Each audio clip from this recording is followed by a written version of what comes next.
So I explained to you in a previous video that in Genesis 6 we believe that giants, that they are the offsprings of the sons of God. Now there are people who have a hard time believing that, so they will try to deny this argument. So what I'm going to do is that I'm going to talk about the remnant of the giants, which will be interesting. But I'm also going to add a little bit more apologetics here, a little bit more stuff, which will be convincing.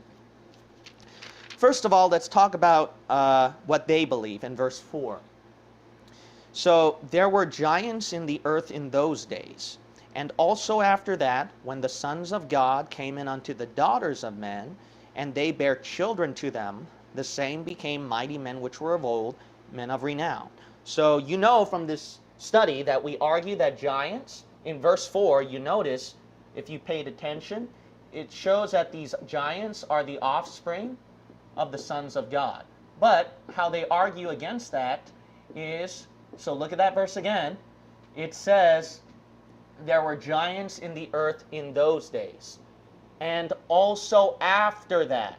So that phrase is the key. What they mean by also after that is the first part of the verse. There were giants in the earth in those days. So giants were already there. They weren't the offspring of sons of God. They were already there.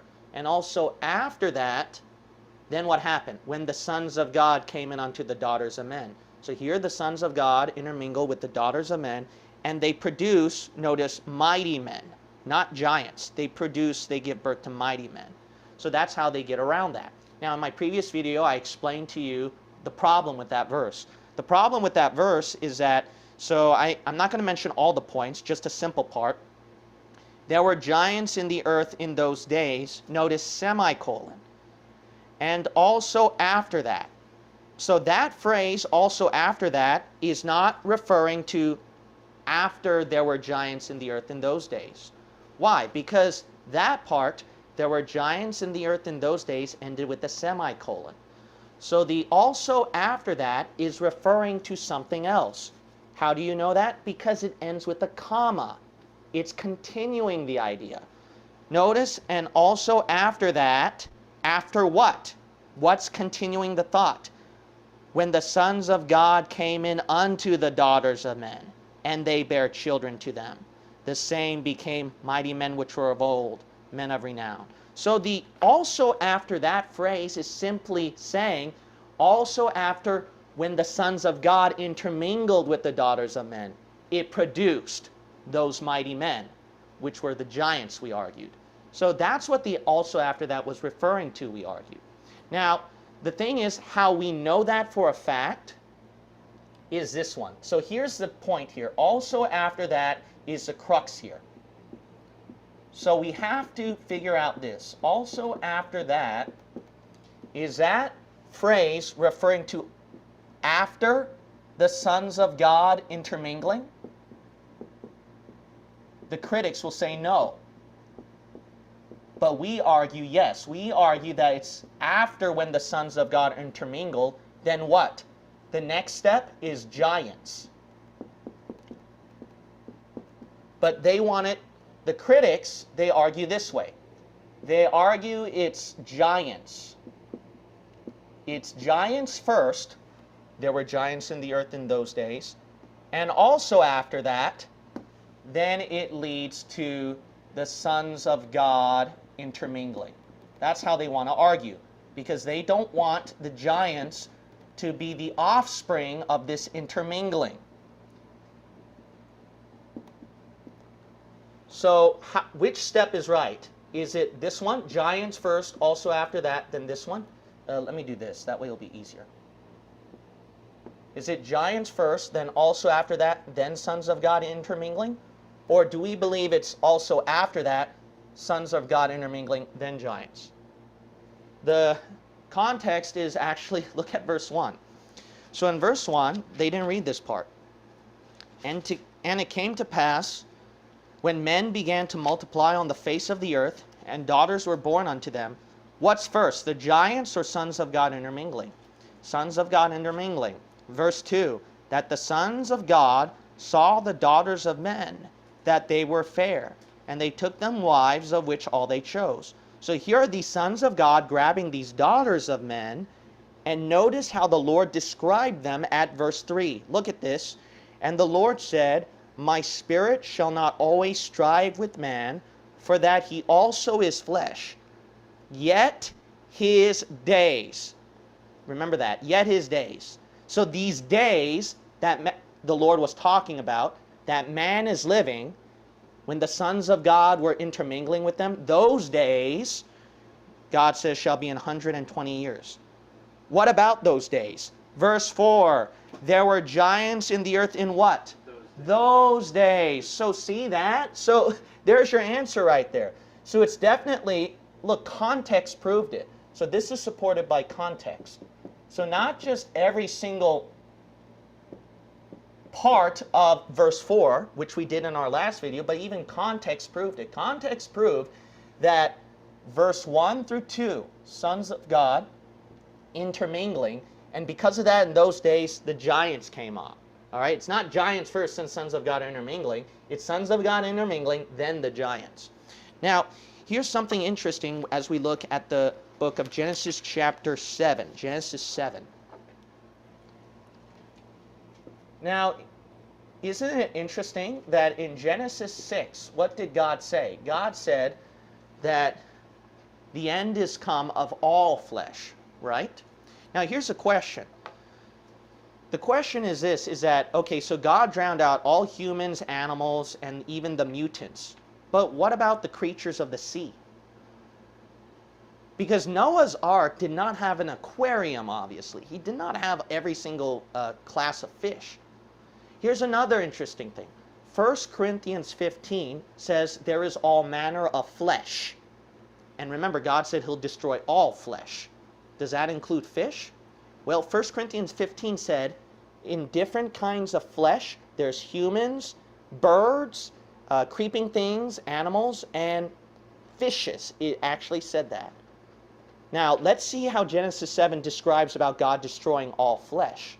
He doesn't mention fishes, but he mentions the birds, the creeping things, and the animals, and the humans. Look at this. Genesis chapter 7. Look at verse 21. And all flesh died that moved upon the earth. Now notice, both of fowl, and of cattle, and of beast, and of every creeping thing that creepeth upon the earth, and every man. No fish.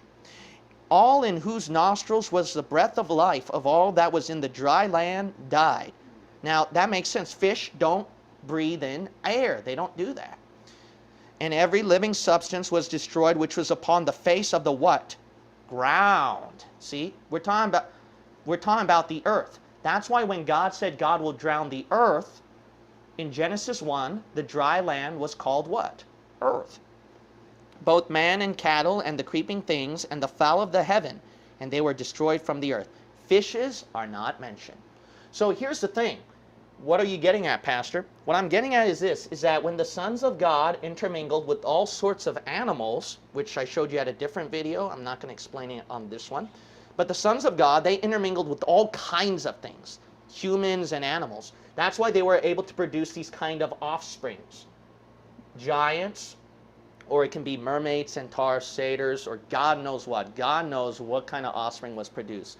Maybe some weird aliens, reptilians. But here's the thing, is that these people survived. Because how do we know they survived? Because look at the book of Deuteronomy. Deuteronomy chapter 2. Deuteronomy chapter 2. You know what the Bible says? The Bible didn't say just giants. It didn't just say it that way. It says remnant of the giants. Do you know what remnant means? Remnant means leftovers that survived. And that's really apparent when you look at the word remnant about Israel for the tribulation. God says a remnant shall be saved, remnant, remnant. Why? Because in the tribulation, at the end times, a lot of them are slaughtered. And there's going to be some that survive. So what did these things survive through? See that? Look at Deuteronomy. Notice what the word God says at chapter 2. And look at verse 20. That also was accounted a land of, notice, giants. Giants dwelt therein in old time. And the Ammonites called them Zamzummims, a people great and many and tall as the Anakims. But the Lord destroyed them before them, and they succeeded them, and dwelt in their stead. Also look at chapter 2 and verse 10. The Emims dwelt there in time past, a people great, many and tall, as the Anakims. Okay, so we see right here that there's this group of giants called Anakims right here. So remember these guys. These bad boys are going to come out pretty important for surviving, actually, these Anakims. Now look at chapter 3. Chapter 3. And notice this is not just some ordinary giants, like really tall people of today. This is something more than that. It's like a little abnormal. It's like supernatural. We're going to look at Deuteronomy chapter 3 and look at verse 11. For only Og, king of Bashan, remained of the what? Remnant of giants. Giants that survived. And you got to realize this. Moses was long before Joshua. And Moses was the one who conquered Og. So you got to realize these giants survived through something else before. Now let's keep reading. Behold, his bedstead was a bedstead of iron. See, this is a little abnormal. Is it not in Rabbath of the children of Ammon? Look how tall he is. 9 cubits was the length thereof, and 4 cubits the breadth of it, after the cubit of a man. That's like a little bit more than 13 feet, see? That's a little bit more than 13 feet. And it's in iron. Why? Because if they make it at wood, maybe he'd break it.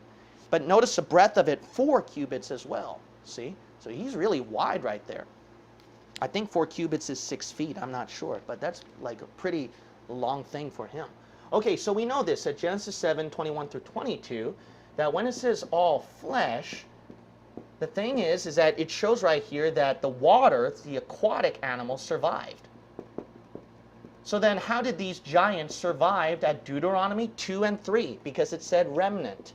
The reason why they survived, the most logical thing, the only answer you can think of, is that they went underground. It's through these aquatic creatures. Through these aquatic creatures, they were the ones that survived through them.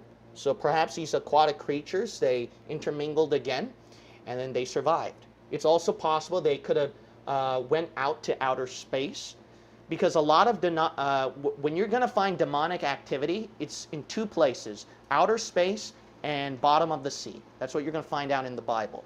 But you know, it's more out of the bottom of the sea you'll mostly find in the Bible, not outer space. It's mostly from the bottom of the sea. That's why, as one Bible-believing teacher said, Dr. Ruttman, he believes that a lot of the UFOs and aliens, it's more from underground rather than from above. So we see right here something interesting about these remnant of the giants, but these Anakims, look at Joshua 11 now. Joshua 11. This is really interesting about these survivors. Joshua 11. Now remember, Joshua, he had the job of wiping out the giants, right? Moses got rid of the first part of the remnant, and then Joshua was the one next after that. But then you got the story of David and Goliath. You also got the story of Goliath's brothers who have 6 fingers and 6 toes, which is somewhat supernatural. So what happened here? I'll show you something here. Look at Joshua chapter 11. Look at verse 21. The Bible tells you why Goliath survived. The reason why Goliath and the other giants survived is, and at that time came Joshua and cut off the who? Anakims from the mountains. Remember those guys? These bad boys, the giants, Anakims? Now look at this.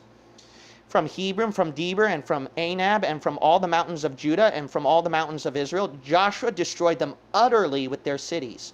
There was none of the Anakims left in the land of the children of Israel. Only in where? Gaza. That's the Philistine city. In Gath. Remember Goliath of Gath? That's the Philistine city. And in Ashdod. That's Philistine. There remained. That's why they survived right there. So we see right here how they were able to survive is because these Anakims. So if you want to find leftover of remnant, the closest clue you're going to get is in that location of Philistine.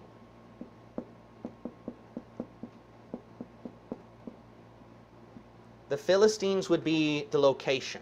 It's also possible perhaps the Antichrist can come out of that region, because I do know that there are some typologies of Philistines.